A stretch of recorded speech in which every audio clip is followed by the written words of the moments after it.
revolution. No, they're not like the revolutionaries. Good morning, good afternoon, or good evening, whatever time of the day or night you're watching this video. My name is Leroy St.Germaine, and I publish about a dozen community newspapers in the Toronto, Ontario, Canada area. We're sort of like your eye on City Hall. We like to scrutinize our local politicians. In fact, we want to scrutinize them on every level because we feel like we're in one hell of a mess. Tonight on the show, I've got a couple of guests. We have David Glassey. We think of David as the professor. He's got about 60 years experience in metallurgy, what is that? Metallurgy? Mineralogy, mine exploration, development, and operations. All right, God, those big words get me baffled, I'll tell you. In any event, we're going to ask David some questions. We're going to ask, David, we kind of think of him as a know-it-all. But then we're going to ask Mr. James some questions. Mr. James is sort of like our technical advisor, graphic artist, great investigative journalist. And so tonight we're going to talk about the energy situation because I don't know, for the last 40 years, it seems as though I've been getting the same old story over and over, that we have a major energy crisis. We're going to run out of fuel before we know it. God, if we run out of oil, we're going back to the dark ages. And where that leads us to, I don't even want to go there. But it's a pretty scary situation. These gentlemen know a lot more about it than I do, so we're going to ask them some questions.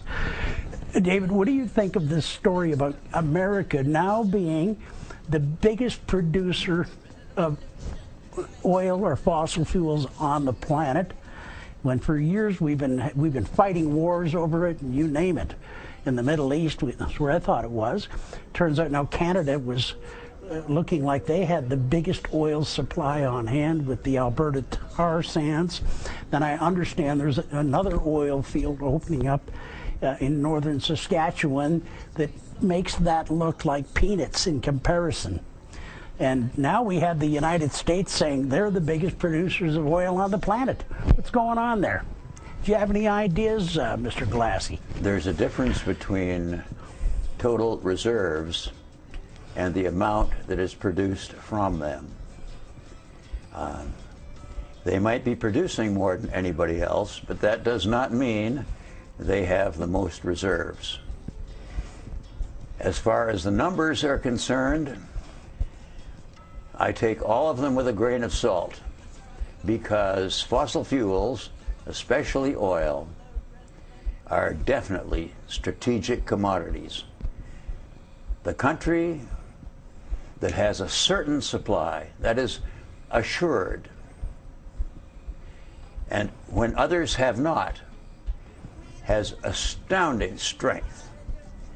So announcing that the United States has the productive capacity for more oil than anybody else amounts to an economic, social, and military threat, very thinly veiled, but which cannot be said to be hostile. What's your take on that, Robert? Well, I think personally the United States economy is collapsing.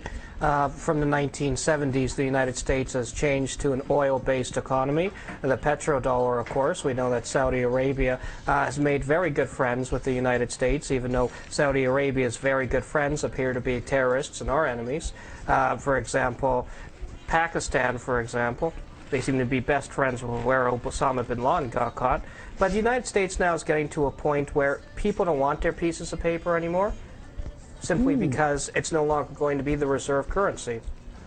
And in doing so, the United States is going to be forced to actually prop down the price of commodities, even precious commodities, to the point where all this money that they're printing you and I, the little folk, can still afford to get around in our cars, even as our own economy is starting to collapse. And another thing is with fracking, a lot of people don't seem to understand is the amount of actual energy, both economic, just massive projects that they're building. Economically, we can keep producing oil when it costs us about a fraction less a drop to produce it than we get out of it. Ah. And that's what fracking pretty much is at this point. Maybe the professor can tell us about fracking a little bit. It seems to me it's a situation whereby it costs more to produce the oil that way than it does than we can sell it for. Kind of sounds like the wind turbine. So what's your take on that? Fracking has been reported as being a highly profitable way to derive income from East Asia, from Vladivostok down to Indonesia, because those people need energy, and liquefied natural gas is a good way to get it. And it can be very profitably produced by Canadians, according to one estimate that I read, actually more than one. There are people from that neck of the woods who want to buy the rights to large quantities of natural gas-bearing shale. They intend to derive natural gas for $1 a unit and sell it for $4.50 a unit, and they think they can do that. Earlier I said that I have reservations about figures.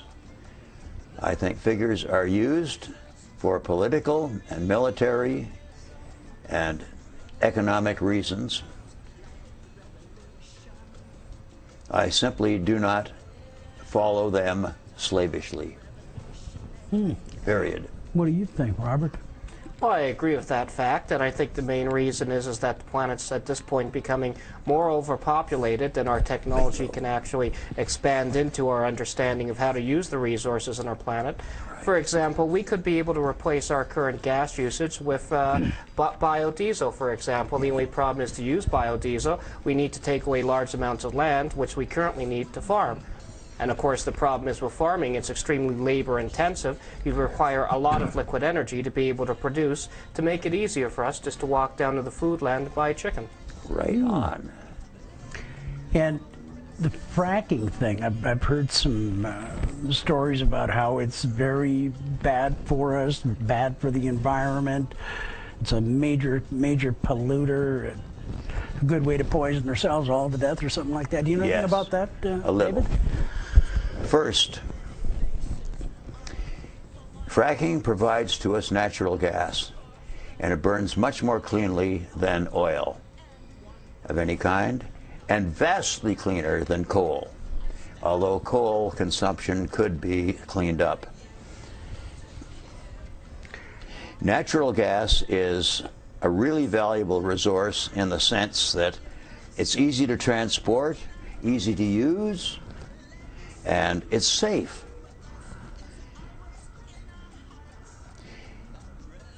The unsafe part is said to be distribution by leakage of chemicals that are used underground to aid the fracking operation itself and to aid movement of natural gas and oil, because oil also is released by fracking. And these chemicals, some of them, are known to cause or said to cause cancer. Ah. So, since there are about 600 chemicals being used, and about 40 of them comprise any chemical cocktail that's put underground to assist the fracking operation, possibly the carcinogenic molecules can be removed from the chemical cocktail. Why not? What other danger might there be?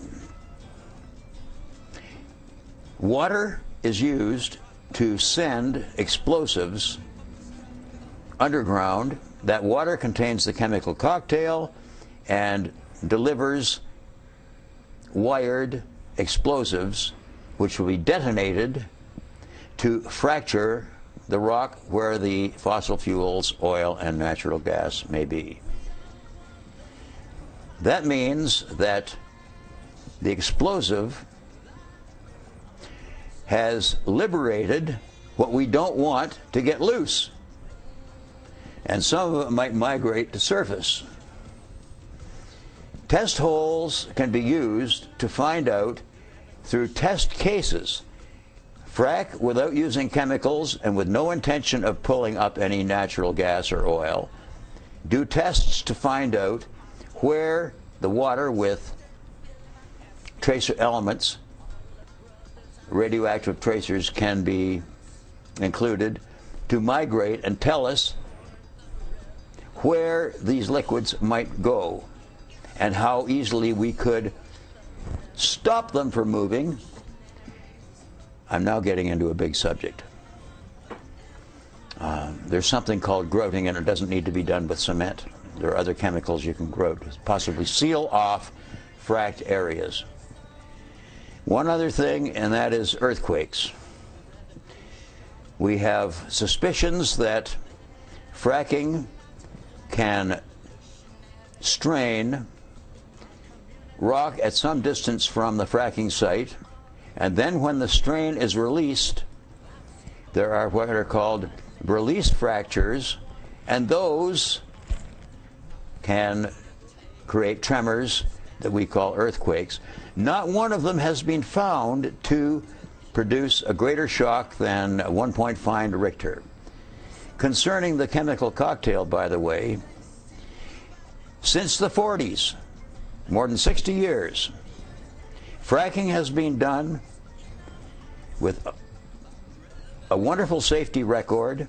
More than 100,000, approaching 150,000 fracking sites, and hardly a word of complaint except speculation. The speculation is, the chemicals will migrate into our area, or speculation that it will cause earthquakes to disturb my house. But very little proof. So it sounds to me like the people that are against fracking are mainly the socialist type, the sky, Chicken Little? Chicken The Little. sky is falling. What if this? What if that? It's worse than that. I know it is. And they don't seem to have adapted the attitude that let's deal with it when it happens, and let's improvise when it happens. That's usually when we function best anyway. Because I think that what it sounds like is there are probably safe ways of doing fracking, safer ways than they're doing it currently, but probably more costly. They have 150 examples of doing it safely for more than 60 years. Oh, okay. How much better can they get than that? You can't. I mean, if you got all those ways of doing it safely, then I guess it's something we need to be doing, because without oil, we're in a shitload of trouble. Oh yeah. I like the protesters. Right. Not their style. Right. But the fact that they protest. Right. Well, it's And their good that they say protests something. brings out issues that possibly highly responsible and intuitively insightful engineers have already decided would be safe, and they bring out something that might not be. Oh, And yeah, so that is those good. kinds of designers will be on it immediately to fix the Beautiful. problem. That's idea. So we're motivating motivating the protesters to put more pressure on the people that are bringing that oil out of the ground to do it safer by saying, here's something here. They keep bringing up roadblocks, and of course we keep overcoming the roadblocks, or the experts in the field keep overcoming those roadblocks. So it just makes everybody function better. Unfortunately, that's the right way to do it. Unfortunately, the activists who inspire protesters are in fact paid by OPEC and some American representatives of what's called big oil Oh, yeah. to quell Canadian development of oil and natural gas. Applications for developments in the United States do not need to endure that kind of protest. The kind of protest in Canada, and a little bit in the United States, is not about particular problems. Each protest is a wild, emotional, hysterical jag. It's fun to let loose. It is indeed. Okay? Fun to let loose. Expressing some anger And in the right direction. I don't know if I don't know if they're doing it the right way, but if some of them are motivated by money, big money, and there's a reason for it, and that's to jack with the price of oil. That's right. So it's like, you know, they're not real protesters. OPEC does not want Canada to send oil to the East Coast because that takes away their market. Right. Real protesters that are on a real mission, we always need more of them. Oh, yes. But if they're not real protesters and they're not on a real mission, I think we can do without them. No, we need them as a horrible example. Oh, okay, well, I guess there's some value in everything. Yeah. Anyway, Mr. James, you're listening into our gibberish here. What have you got to say? Well, you know, there's always going to be rent-a-mobs. There's always going to be politicians and lobbyists who are going to be able to afford the interests of rent-a-mobs, and it's very easy to get these people all riled up. Yeah, it's good for getting votes, too, I guess, isn't it? Well, that's true. Yes. Oh, never thought of that. That's true as well. But when it comes to shale oil, there's two main issues. First of all, the environmental issue that everybody keeps hearing about. But there's also the simple fact is that, again, our planet is getting overpopulated at this point. And don't forget, we went from basically being able to, I think it was the Beverly Hillbillies shot a shotgun in the ground and upspraying oil. We went from being able to go to the Middle East and sticking a tube in the desert and getting oil. Then we had to go offshore. And building these big offshore oil pipelines was an engineering feat equivalent to putting man on the moon. And now they're running out, so we're coming up with this incredible process. I mean, Glassey here, Mr. Glassey, he was able to describe just what a big process it is. And if we're going through that, we got to consider what we've already sucked up. And the simple fact is, between the discovery of oil to today, our population has went up from 6 billion, we're going to 8 billion, they're talking about 12, 14 billion in a few years. But until the discovery of oil, the planet has always been about 500 million to just under 1 billion people. That's right. Yeah. So, I've read that, and half a dozen historians have said the same thing. 475 million worldwide, 525 million worldwide, up until approximately 1700. It's right there. So it just seems like we're betwixt and in between here. We produce more oil, we get more population, right, and the planet can only sustain so many. So I don't know. What do you think the outcome of that is? Well, David? I'll outline the problem. Wow. The problem. It's getting scary.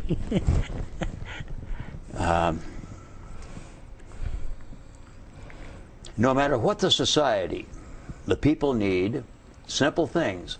And I don't even like to mention this because it's so obvious. Food, water, shelter, clothing, heat, and motive power.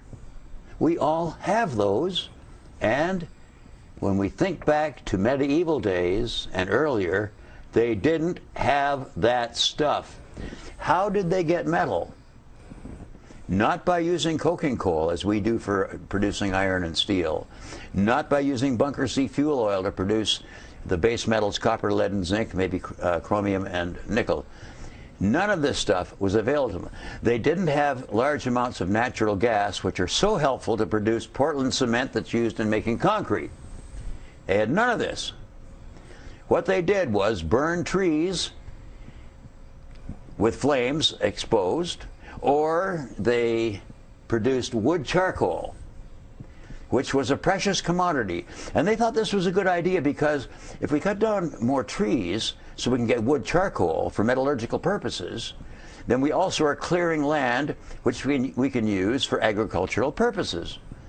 And they never really did achieve or approach a crisis until somewhere around about the 1600s.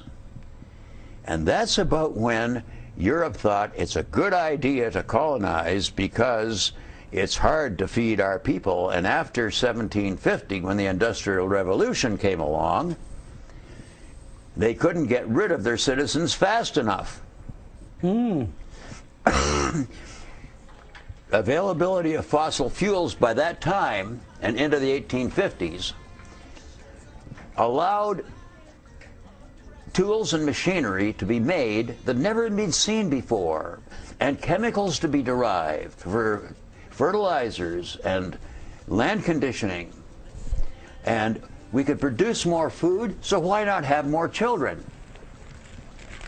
Guess what will happen? The supply, the fundamental supply of fossil fuels will diminish. And no natural process now does, or ever did, or ever will produce any fossil fuels so rapidly as we consume them. Therefore, when we continue to use more and more per person, for more and more people, there will be an acceleration of the decrease to nothing in the way of fossil fuels. When they're gone, they shall be gone forever. Whoa. I'd guess around about 2100 or 21.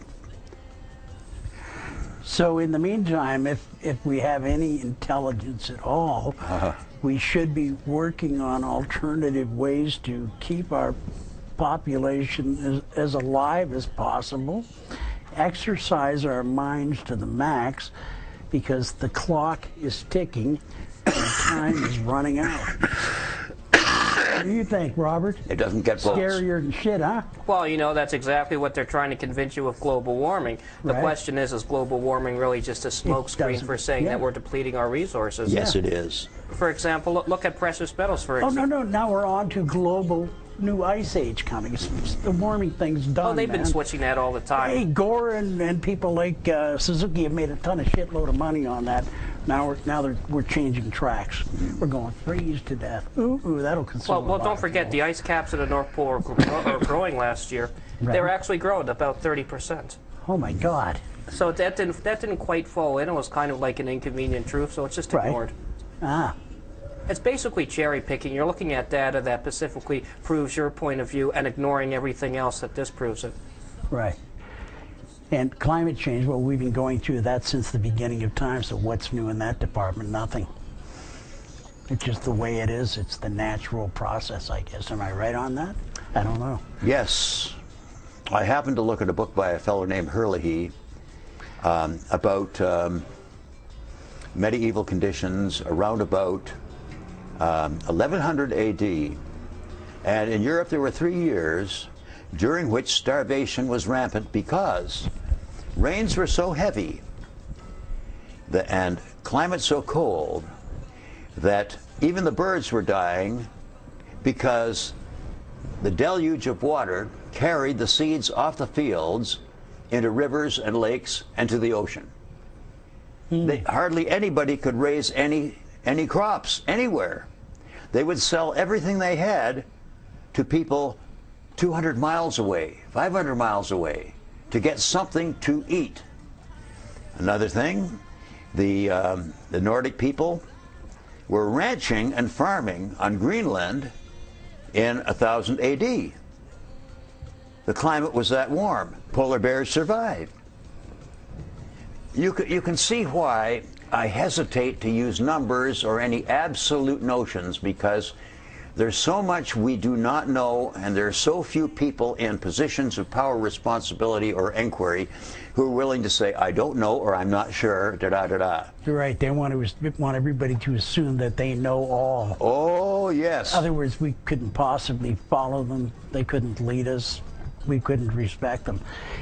The public should get the idea that hey, that's the way it is. Suck it up. It reminds me of a comment in my high school yearbook about one of my fellow students. Somebody wrote down, he sees all, he hears all, He says and does boo all. And ain't that a fact? Yeah, I forget who it was. Right. He was a nice guy. Right. They teased him. Right. Yeah, it seems like we need more people protesting the right way, though. Exactly. I mean, more people realizing the predicament we're in and not pointing the finger at the producers of energy indiscriminately. Yeah. It's all bad, it's all evil. The sky is falling, you know? What do you think, Mr. James? Well, I'm not going to say the sky's falling. I'm just going to say that we well, need it's to... not anyway. Yeah. It is. Well, you know, not necessarily. Not necessarily. We're in more trouble. The sky is falling. Now, here's the thing. If we actually cut our consumption, if we follow all these new taxes that they're going to implement for us, we can actually conserve the resources we have until our scientific ability is able to get to it. But when the government does it, they screw absolutely everything up, don't they? Right. Because don't forget, for example, all of these cars, not just gasoline it's using, but platinum, palladium, and the Cadillac converters. Now, they didn't want all the smog in the air, so they came up with the converters to convert all of this smog into something that we can't really see or feel, so you can still see the Hollywood sign. That requires platinum and palladium. Both of those metals are far, far more rarer than gold. Yeah. As well as silver's now actually becoming more rarer than gold because it's being used in industry. Yes. And because it's being used in industry... Buy some silver. Yeah. Well, no, I'm not saying run out and buy silver. What I am saying is that we're using up so much precious metals, and just in Cadillac converters alone, not even mentioning electronics, not even mentioning solar panels that we're probably going to need, nuclear reactors, for example. So we're running out of all these precious metals, and it's estimated that with our oil consumption and our consumption of metals at the moment, a lot of these things are going to be extinct, and this is from the U.S. Geological Society, extinct within the next 30, 40 years. Right. So they need to do something about replacing that ideology with new stuff, other alternatives, ASAP now. And if our government doesn't have the smarts to figure that out, there's only one other alternative we have. Before we vote the next time, we might try using our head a little bit. We might start thinking about the situation that we're really in and not the bullshit about moving forward. Do you ever hear the politicians, you know, we're going to move everything we need to move it forward. Progressively. I think of a line of 1,000 idiots standing there and somebody says, okay, everybody take one step forward, problem solved. Right. As soon as I hear that kind of rhetoric coming out of a politician's mouth, I go, hey, this guy's full of shit. Move it forward. Let's everybody get back to work. I haven't been out of fucking work in 60 years. In fact, longer than that. I had my first job when I was 9 years old. Out of work. Let's get everybody back to work. Let's get those people back to work because they ain't done shit in the last 50 years. What do you think of that, Dave? My history is like yours. You don't think I'm being too strong on them, do you? I think maybe you should be no more explicit.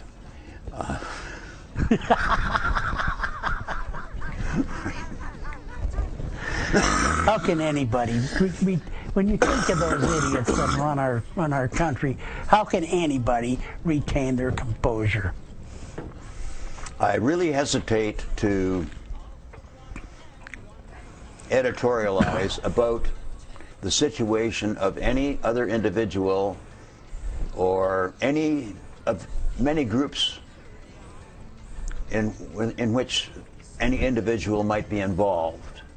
A person might be poor, a person might be handicapped, a person might have a speech problem. So that person is a member of at least 3 groups.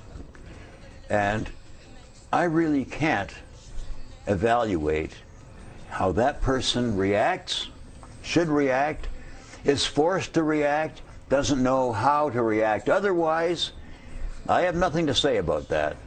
But I just look at the bottom line and say, look,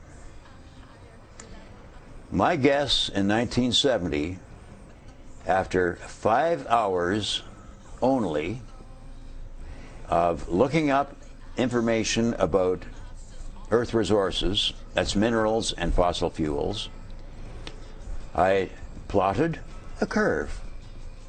what is going to happen to the availability per person. And it peaked out somewhere between 2010 and 2025. I did say at the end of that little 2 or 3 or 4 page piece that I was not allowing for additional discoveries or alternative fuels. Discovery of them and useful application of them would simply put the day of peak over after 2010, after 2025, maybe 2050, maybe 2075. I didn't have enough information. And I'm not a good enough predictor of the way people will react. But one thing I did was I calculated that the world population would be somewhat more than 6.5 billion by 2000 and maybe 7 billion. Bingo! That's what it was. So the math does the job. And it looks as if world population will be 30, 40 billion people by the year 2000. And the amount of services and resources, even food per person, will not be up to looking after them, so far as I can see. So as time goes on, things just look like they're going to get worse. Oh yeah. Unless the geniuses quit thinking about money and start thinking about humanity. Look, that's what I always get. People ask me this question, and I say, this is what's going to happen, and I draw the curve for them. And Thomas Robert Malthus would be proud of me for having derived a model that he spent 50 years developing and proving. And the answer I get occasionally from people, well, the ingenuity of human beings will overcome the problem. And I say, well, you mean that science will come to the rescue? Yeah, I mean that. No. Oh, yeah. Excuse me. The methods of science require the using metals, ceramics, polymers, which will not be produced in such abundances as we now have them today, and which will eventually decrease in numbers and volumes and masses per person. It's run down until it's all gone. Whoa. So they need to really start working real hard on alternatives. Oh, right yes. now. Absolutely. Way harder than they're doing. Oh. They need to start thinking with their head and instead of with their dick or whatever it is they're thinking with. What do you think about, we just, the electric cars have just really begun. They were around years ago. Evidently in the U.S. they had them, and then they all of a sudden wiped them off the Lithium. map. Lithium, yeah. Is lithium a big problem? Yes. Yep. What does lithium cause to happen? Lithium is in very short supply. Ah! China probably has more lithium per person than anybody else. So they probably came up with the first electric vehicle, did they, or no? No. Who did? It was done, I forget, Robert, maybe you know the first electric car back in 1910 or something like that. There was a Stanley steamer and the Maxwell, Yeah. I don't know, electric car. So we could still operate with steam. Yes. So we could still run a car on water if the technologists out there put their mind to it. There's lots of alternatives that we can explore and cultivate. There are alternatives not being discussed. I wonder why those geniuses aren't doing it. What's up with that shit? Especially at a time when we need it so desperately. Well, don't forget, though, the reason why the government has become so large, so ominous during the last 100 years is, don't forget, it used to be you never had to license your dog and pay a tax on that. No. No, you never needed to go and get a license to go and fish. Well, now you need to go and pay tax on that. Yeah. You never used to have to be taxed just for spending money like you have with a sales tax. Right. You never used to be taxed for holding money in the form of paying a bank to hold it for you, or when they have low interest rates, making sure that you're actually paying the bank to hold your money for you. Right. We never had to pay taxes like that. Even the income taxes, basically, allegedly to pay off World War I, which we're still paying off. Right. But because we have a system of exponential growth in the economy, it requires exponential growth of population, exponential growth of our resources, exponential growth of industry. And when you have government that's so addicted to being able to have this power and not cutting back, when some of the parts of the economy, such as banks, start failing, oh, well, we're going to bail you out.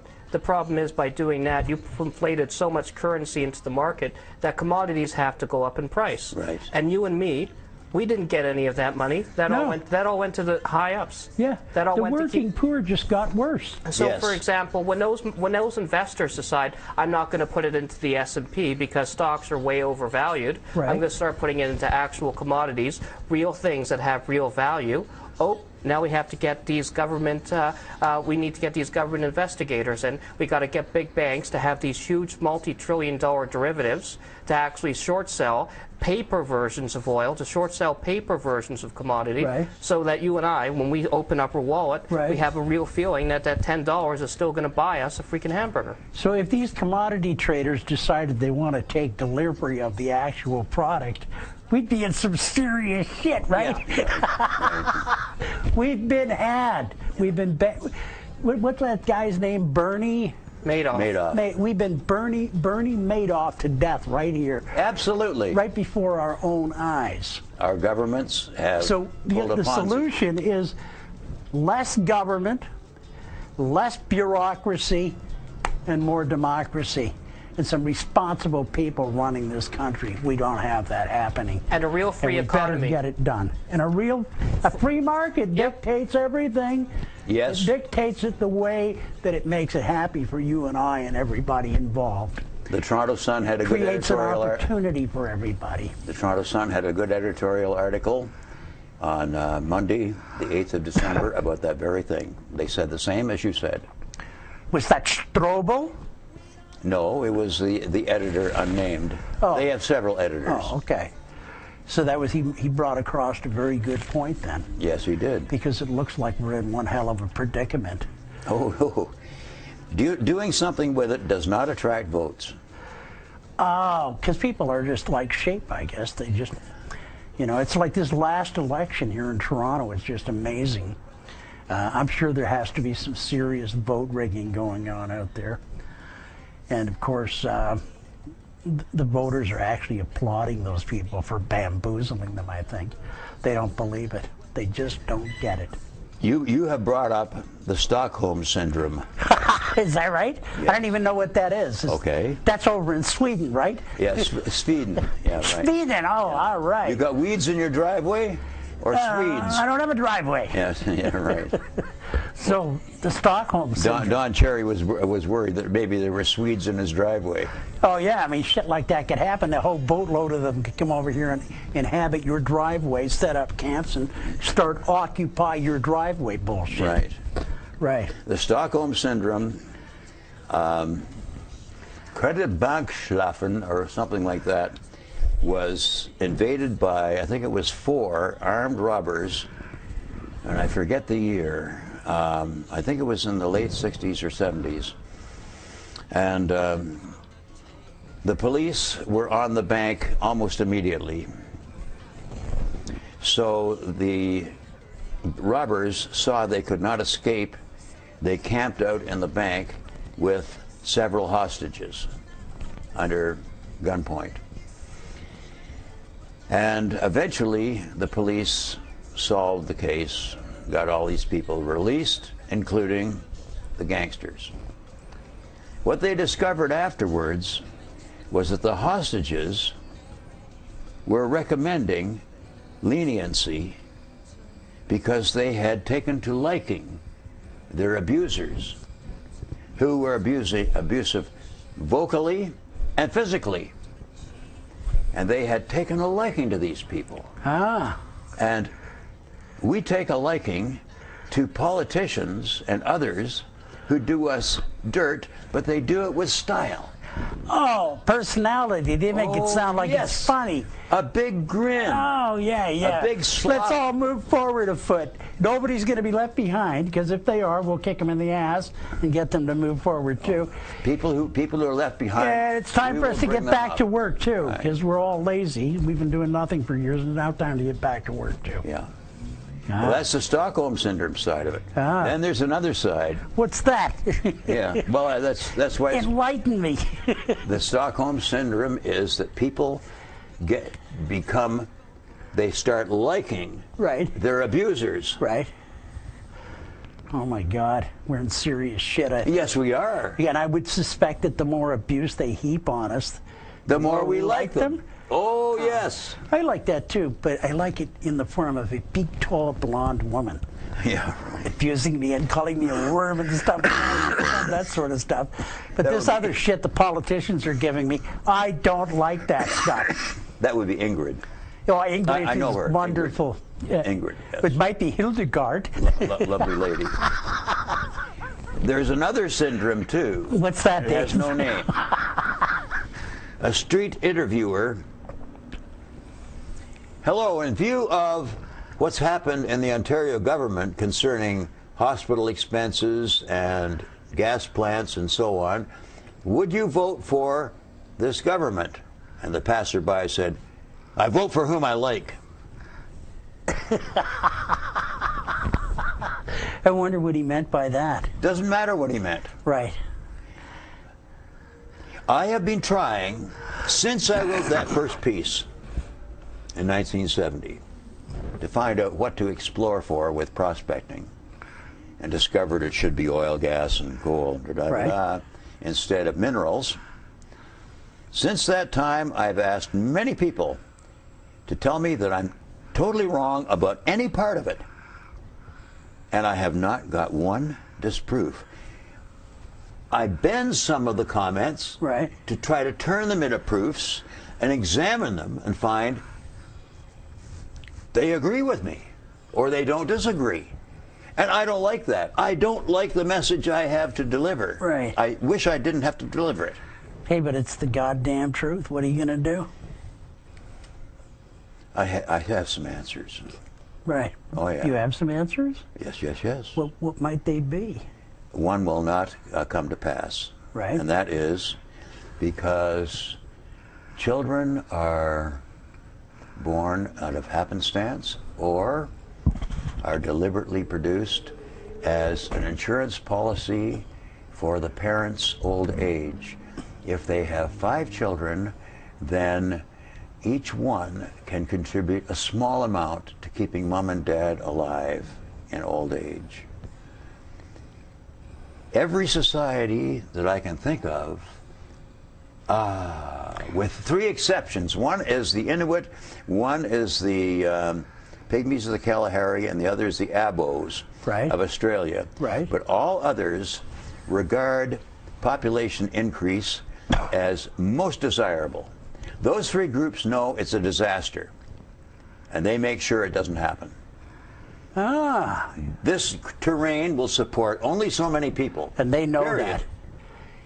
How did them savages know that? It looks like they're smarter than than we think we are. Smarter than we think we are, exactly. Yeah. I developed affection. Hell, I didn't know I looked so dumb. Right. I developed an affection for the people of the Kalahari. When I saw a movie, The Gods Must Be Crazy, and they discovered an empty Coke bottle in the desert and wondered what to do with it. Right. And the story develops from there. But the humanity of these people became thoroughly evident. Wonderful people. Right. If I met them, I would need 20 hats in order to have enough to take off and bow to these people.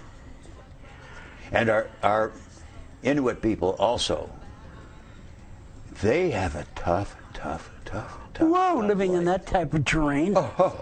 Worse than living in Manitoba, man. I didn't know there was anything worse than Manitoba. Nope, there apparently definitely isn't, because I remember last year Manitoba was colder than the surface of Mars. Well, there you go.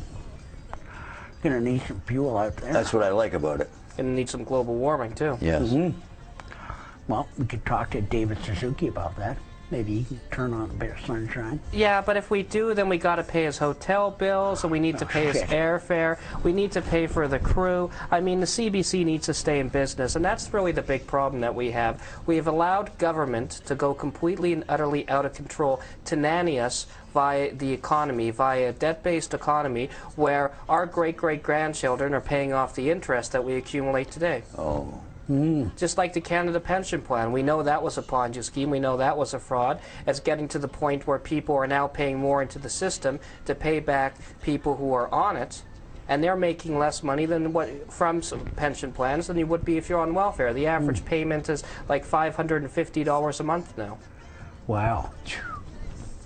And why is that? Because they're literally doing the exact same thing governments always do. They consume wealth by stealing from people, well, basically robbing Peter to pay Paul. Yeah, Yes. yeah, that's what they're doing with our economy right now. And they've been doing it for years. Yes. A big Ponzi scheme. Yeah, right. Biggest Ponzi scheme on the planet is going on Is government. right in front of our nose. Right. And there's not a damn thing we can do about it short of revolution. And I guess we could all come to our senses and vote for the right type of government, realizing that the more government we have, the less control we have. And that every time they institute another little project, it's generally to control the population and for no other reason. Well, I The think sky is always falling. I can avoid words that would make this comment political, but I simply do not understand why anybody who is part of a government that fails seemingly deliberately will at the next election stand for election as a member of that party. That party should have no candidates in the next election. With no candidates, none of them can be elected, and that party will not be even part of the government. So you're talking about independent parties completely? No, any party. Any party. Call them the Enterprise Party of Canada. Right, Suppose that party has been with us for 150 years. right. And suppose that the Enterprise Party of Canada wastes billions knowingly without calculating ahead of time what the cost would be. Right. And the public becomes informed as to how much ill they have done.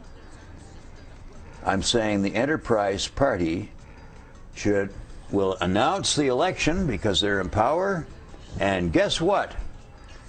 Who's running for us in this riding? Nobody. Right. What about in York East? No. What about Don Valley West? No candidate. Nobody wants to run for our party Right. because we have so thoroughly violated integrity that even the most dedicatedly corrupt among our members will not run for this party. Haven't they done that already? No, they have not, because They're working on it, though. every party has candidates. Yes, yes, indeed. And I don't understand how anybody can stand for. So we need something new. We need people who will personally Yeah. stand up for what's right. And I would be amazed and pleasantly amazed if at some nominating convention or a meeting after nomination, the former member, not nominated, stood up and said, I was Minister of Finance for that party. I still am a member because my membership has not run out. You wonder why I am not seeking votes to be in Parliament with that party. I would not make myself sick by doing that. I simply could not stand to have anything to do with such what appears to be deliberate chicanery. That's what it is. I can't do it. Right. And I don't know why a man who was a trustee in this riding, that person can run for this party for Parliament. I thought he was a thoroughly honest person. Do you think any of them have that integrity that they would do that? A few. There may be a few of them, yes, yes. Robert Stanfield. Right.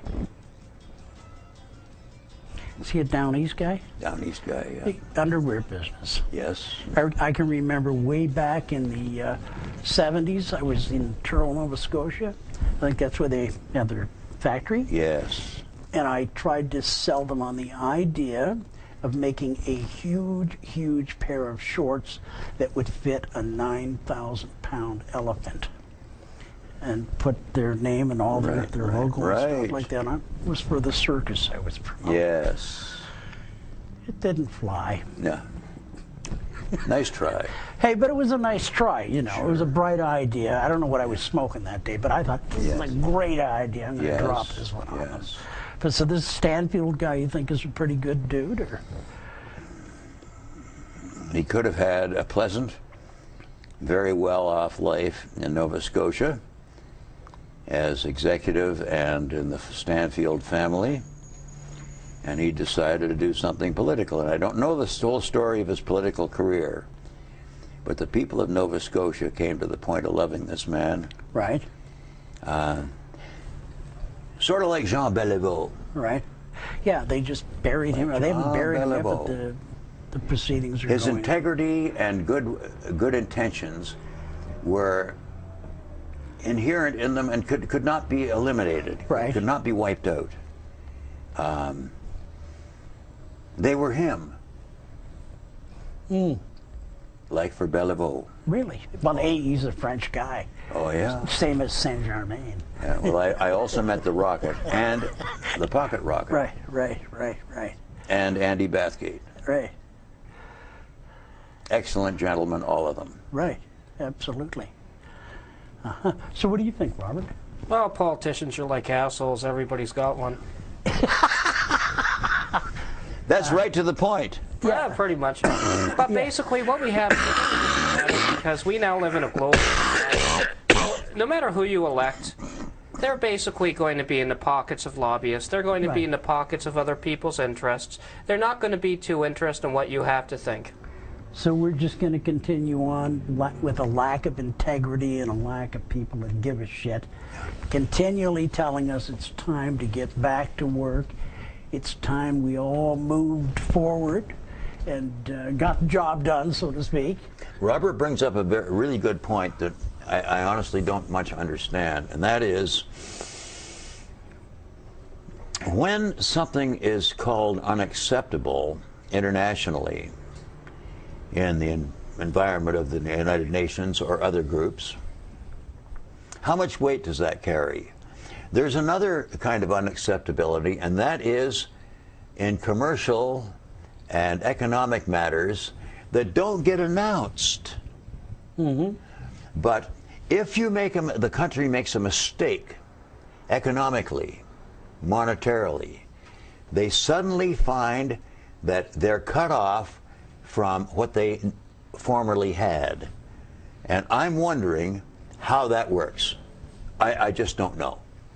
Well, it's fairly simple, because the International Monetary Fund right now is pretty much about the only bank that is still continuously stable. You have the Federal Reserve, which has been basically the reserve currency for the past 30 years, being able to dictate global influence, but it's starting to get to the point where even the Federal Reserve is now saying, we're a little bankrupt. But don't worry, when the Bank of Europe starts printing up more, when the yen starts printing up more, the U.S. dollar is going to be stronger, so don't worry about that. No, that's not true. What eventually is going to happen is you're going to see these central banks, the Bank of Canada, Bank of England, Federal Reserve, the Japanese Bank, you're all going to see eventually these start needing handouts from the IMS, the International Monetary Fund, and they have something called special drawing rights. Special drawing rights are nothing more than a piece of paper saying the IMF now owes you this. You take it, you put it in the Federal Reserve, hey, we got another $4 trillion.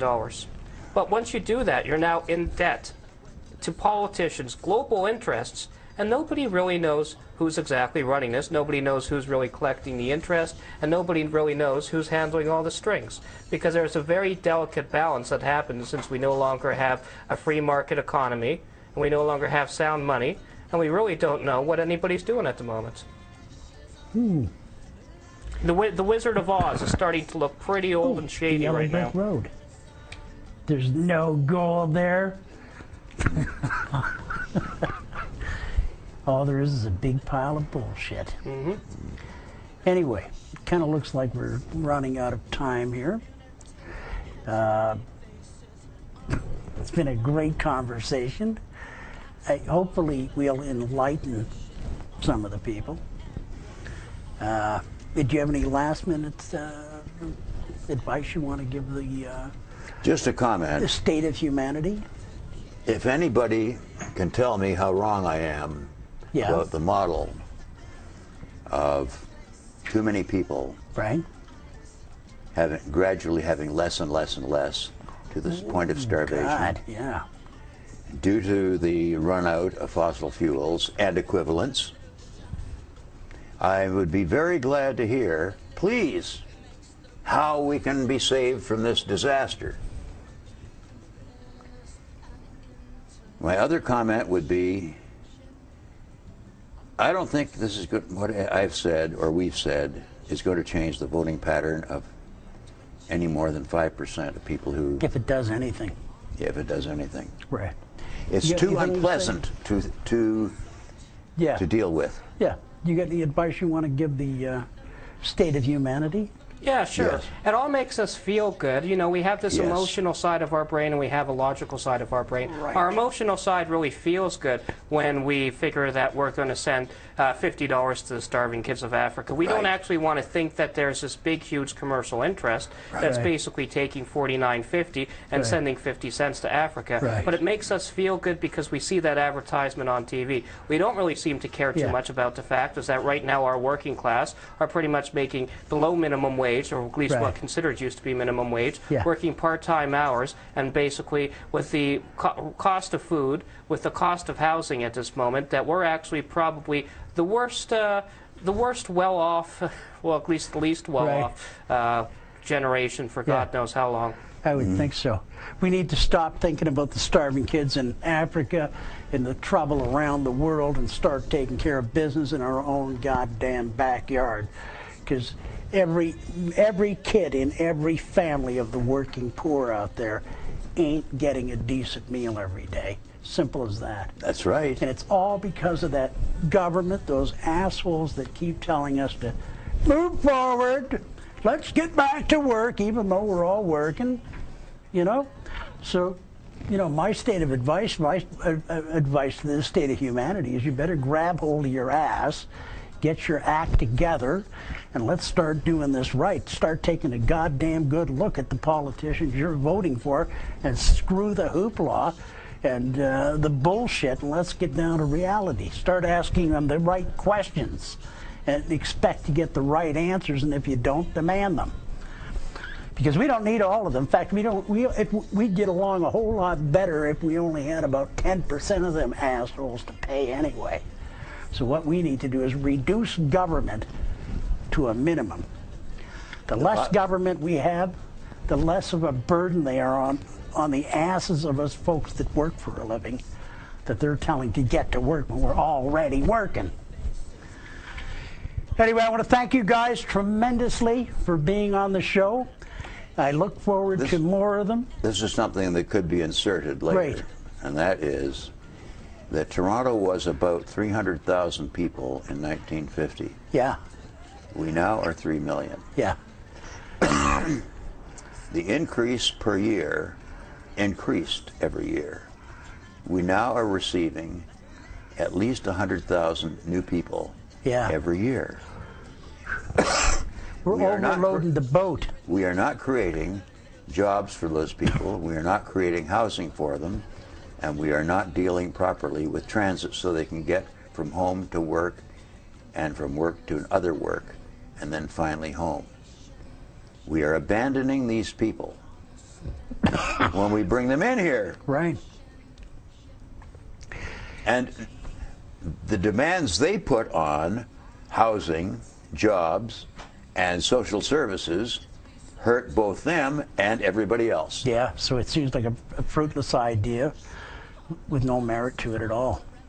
So, And yet they keep doing it. Do you so think why they're do we smart bring in enough more to people? figure out what they're doing? I have no idea. Why don't we We'd look have to after ask the these ones we idiot do bring in? politicians, why are you doing this? The boat's full already. You know? Well, the simple fact is we need more people, because even if they're not paying taxes, even if they're living off the system, we need them to start spending into the economy. Yeah. We need them to start going to the banks and saying, Right. there are no apartment rentals anymore, Right. so we're going to have to get a big loan, big mortgage for a condo. Right. We need people to generate debt in order for our old debt to be worth something. Yes. Right. Well, anyway, look, I'm going to say to you guys, I look forward to getting together with you for the next show, which will be, I believe, next week. I'll call you, give you a heads up on it. Let's get together and talk some more. Sound like a winner? It certainly does. Thank you, Robert. We don't want the empire fascism, the oppressors of imperialism. They're not like the revolution. No, they're not like the revolutionaries. What happened to our brothers Fidel Castro, Che Guevara, Jose Marti, our sister Vilma Espin? All our brothers and sisters are with us in our hearts. We're all for the revolution. Guess what? All for the revolutionaries. We don't want the empire fascism, the oppressors of imperialism. They're not like the revolution. No, they're not like the revolutionaries. Our community has many faces, all for one cause. That's for the revelation, all for one and one for all. Nothing's gonna take us down. For our youth to carry on. So look, Fidel, from your place, see Cuba in our eyes. The legacy you left with us is always in our hearts. The revolutionary makes the revolution. The revolution makes the revolutionary. And there's an interrelationship, a constant interrelationship to achieve a higher level of conscience. But the final fact is the result of the struggle and of the action of the masses on the revolutionary.